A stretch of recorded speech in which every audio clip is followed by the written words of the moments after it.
నమస్తే అమ్మ. నమస్తే అమ్మ. మన హైందవ సాంప్రదాయంలో పెళ్ళి అనే దానికి చాలా పవిత్రమైన స్థానం అయితే ఉంది. ప్రస్తుతం ఉన్న సమాజంలో చూసుకున్నట్లయితే లివింగ్ రిలేషన్‌షిప్స్ ఎక్కువైపోతున్నాయి. పెళ్ళి అనే మాటకి ఆమడ దూరంలో ఉంటున్నారు. కాకపోతే పెళ్ళైన తర్వాత ఏమైతే జరగాలో అన్నీ జరుగుతున్నాయి. దీని గురించి మీరేమంటారమ్మా? అంటే ఒక ఇప్పుడు ఫారినర్స్ చూస్తే చాలా ముచ్చటేస్తుంది. వాళ్ళు మ్యారేజ్‌కి చాలా విలువిస్తున్నారు. ప్రస్తుతం ఉన్న సిట్యుయేషన్‌లో మన ఇండియన్ అమ్మాయిల్ని పెళ్ళిళ్ళు చేసుకోవడం, వాళ్ళు పిల్లల్ని కనడం, ఒక కుటుంబాన్ని ఏర్పాటు చేసుకోవడం ఇలా ఉన్నారు. కాకపోతే ఎట్టయితే ఇప్పుడు మన మెట్రోపాలిటన్ సిటీస్ ఉంటాయో అక్కడ ఈ లివింగ్ రిలేషన్‌షిప్స్ ఎక్కువైపోతున్నాయి. మన దురదృష్టకరం ఏంటంటే మన సుప్రీం కోర్ట్ కూడా సపోర్ట్ చేస్తుంది. దీని గురించి మీరు ఏమంటారు అసలు? ఫస్ట్ నేను చెప్పదలుచుకుంది ఏంటంటే, పెళ్ళి అనేది ఎంతో పవిత్రమైన బంధం అది. దాని అర్థం గనక తెలుసుకుంటే, సర్దుబాటు అనేది కొన్ని విషయాల్లో సర్దుబాటు అనేది చేసుకుంటే జీవితాంతం నువ్వు ఎంతో గౌరవంగా బతకొచ్చు. ఆఖరికి ఫారినర్స్ కూడా ఫారిన్ వాళ్ళ కల్చర్ని మనము తెచ్చుకున్నామని అంటున్నారు కదా, కాదు. ఫారినర్స్ కూడా పెళ్ళిళ్ళు అయిన తర్వాత వాళ్ళు సంసారాలు బాగానే చేసుకుంటున్నారు. మన వాళ్ళు ఈ సుప్రీంకోర్టు తీర్పు ఎప్పుడైతే ఇచ్చిందో అప్పటి నుంచి దాన్ని ఏమంటారంటే చాలా విస్తృతంగా విపరీతంగా ఈ కల్చర్ని ఆప్ట్ చేసుకున్నారు. దీనిలో ఎంతవరకు సెక్యూరిటీ ఉంది? లివింగ్ రిలేషన్లో ఎంతవరకు ఇప్పుడు పెళ్ళి అంటే మనం అందరినీ 10 మంది బంధువుల్ని పిలుచుకుంటాం, స్నేహితుల్ని పిలుచుకుంటాం, పెద్దల సమక్షంలో పెళ్ళిళ్ళు అవుతాయి, వేదమంత్రాల సాక్షిగా అగ్ని సాక్షిగా పెళ్ళిళ్ళు చేసుకుంటాం. సరే, దాని మీద నమ్మకం లేదు. వేదమంత్రాలు ఏంటి, అగ్ని సాక్షి ఏంటి అని కొట్టేసే వాళ్ళు కూడా చాలామంది ఉన్నారు. లేదా పెళ్ళికి వచ్చిన వాళ్ళు ఏమైనా సమస్యలు వస్తే తీరుస్తారా, వాళ్ళు తినిపోవటమే కదా అని అన్నవాళ్ళు ఉన్నారు. అలా కాకుండా ఏదైనా చిన్న గొడవ కానీ లేదా ఇంకేదైనా పెద్ద గొడవ కానీ జరిగినప్పుడు భార్యాభర్తల మధ్యలో పెద్దరికంతో తల్లిదండ్రులు కావచ్చు, తల్లిదండ్రులు దగ్గర లేరు, పక్కన శ్రేయోభిలాషులు కావచ్చు, స్నేహితులు కావచ్చు, సర్ది చెప్పడానికి ప్రయత్నిస్తారు.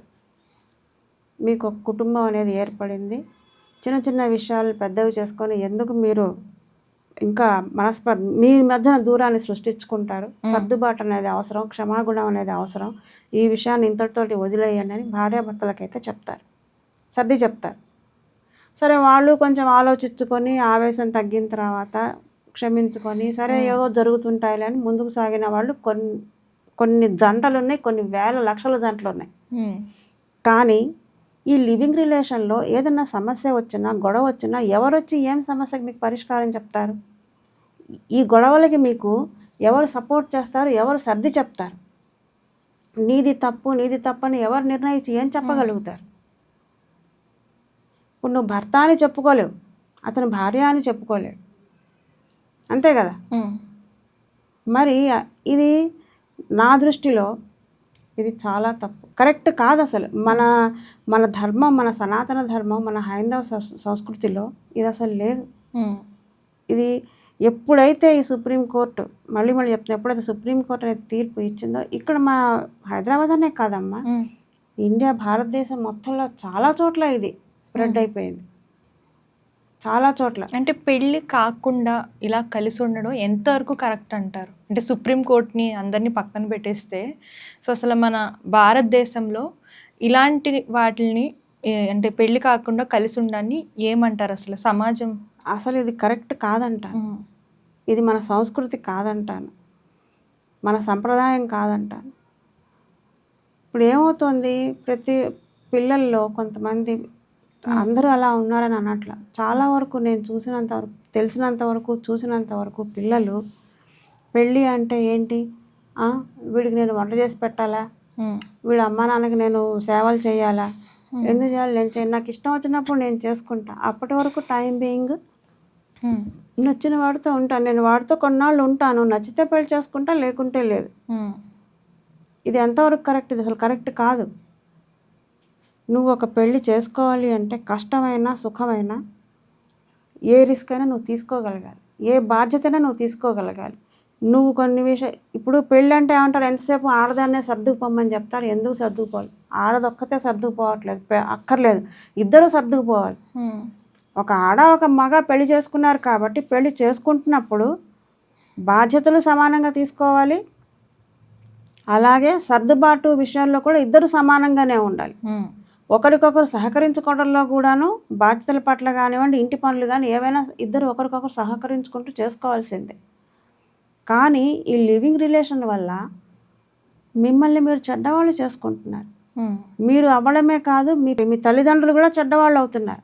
వీళ్ళు ఏం చేస్తారు, కొంతమంది పిల్లలు తల్లిదండ్రులకి చెప్పరు, ఎవరితో ఉంటున్నావు ఎక్కడ ఉంటున్నావు అని చెప్పరు. వీళ్ళ మానాన్న వీళ్ళు ఏంటో ఎక్కడో ఏ బెంగళూరు ఇంకెక్కడికో వెళ్ళిపోతారు ఉద్యోగరీత్యా. వెళ్ళిపోయినప్పుడు ఏదో ఎవరితో ఉంటున్నావు అని అంటే ఏదో ఫ్రెండ్ అంటారు, కానీ ఆ ఫ్రెండ్ ఆడా మగ వీళ్ళు చెప్పరు.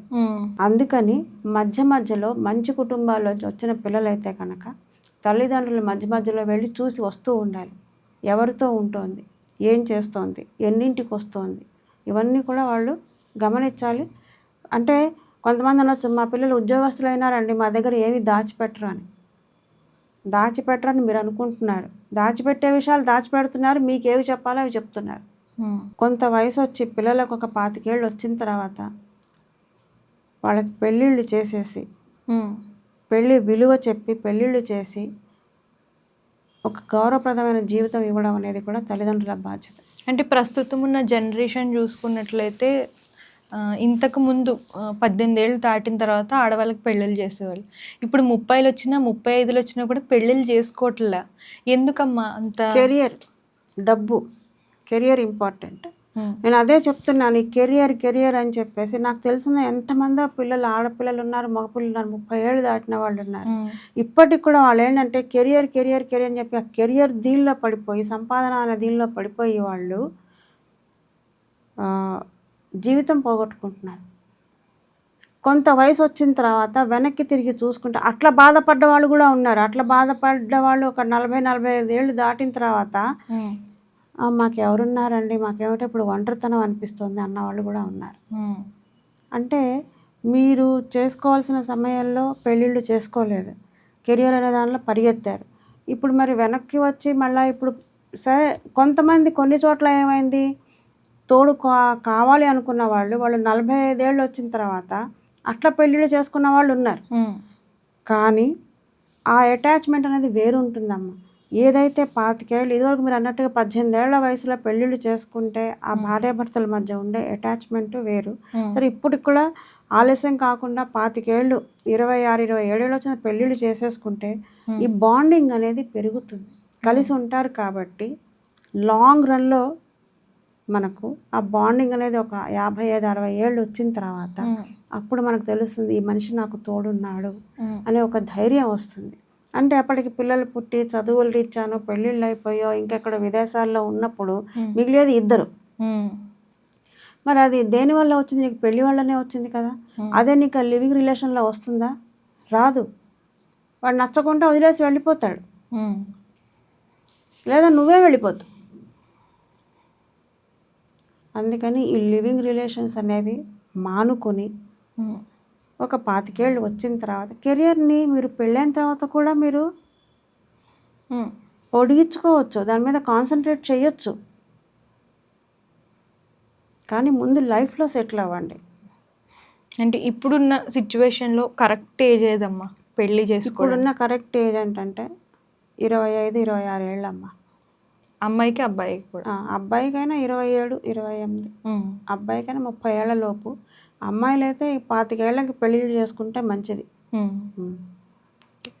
ఎందుకంటే ఈ 25 ఏళ్ల వయసులో పెళ్ళిళ్ళు చేసుకున్న ఒక్క సంవత్సరం వాళ్ళని వాళ్ళు అర్థం చేసుకోవటానికి. ఇప్పుడు లవ్ మ్యారేజ్ అనుకోండి, అది వేరు. ముందు నుంచి అబ్బాయి తెలుసుంటాడు కాబట్టి కొంత మనస్తత్వం తెలుస్తుంది కాబట్టి కొంచెం తొందరగా వాళ్ళు మింగిల్ అయిపోతారు, ఒకే ఇంట్లో ఉంటూ. ఇప్పుడు పెద్దవాళ్ళు చేసిన పెళ్ళిళ్ళు అయితే వీళ్ళు ఎవరికి ఒకరు తెలియదు కాబట్టి ఒకళ్ళకొకళ్ళు తెలియదు. తర్వాత ఒక ఇంటి ఆచార వ్యవహారాలు ఒక్కొక్క రకంగా ఉంటాయి. అవి నువ్వు తెలుసుకొని అర్థం చేసుకొని వాటిని పాటించడానికి కానీ లేదా అతని అలవాట్లను నువ్వు తెలుసుకోవడానికి కానీ, నీ అలవాట్లు అతను తెలుసుకోవడానికి కానీ, ఒకళ్ళనొకళ్ళు అర్థం చేసుకోవడానికి కానీ కొంచెం టైం పడుతుంది. అది సంవత్సరం పట్టొచ్చు, 2 సంవత్సరాలు పట్టొచ్చు. ఈ 2 సంవత్సరాల తర్వాత నువ్వు పిల్లల గురించి ప్లాన్ చేసుకోవచ్చు. అంటే ఆడపిల్లలకి 30 ఏళ్ల లోపున డెలివరీలు అయిపోతే మంచిది. ఇది కూడా ఆలోచించుకోవాల్సిన విషయం. థ్యాంక్స్ అమ్మ. నాకు ఈ అవకాశం వచ్చిన వీ ఛానల్ వాళ్ళకి ధన్యవాదాలు. సో చూసారు కదా, ఇది వాళ్ళ ప్రత్యేకమైన ఎపిసోడ్. మరొక ఎపిసోడ్తో మళ్ళీ కలుద్దాం. అంతవరకు చూస్తుండండి వీటీవీ. సబ్స్క్రైబ్ చేసుకోవాలని వాళ్ళు సబ్స్క్రైబ్ చేసుకోవడం మర్చిపోకండి. హాయ్ అండి, this is actor Suman. So వీటీవీని లైక్ చేయండి, షేర్ చేయండి, సబ్స్క్రైబ్ చేయండి.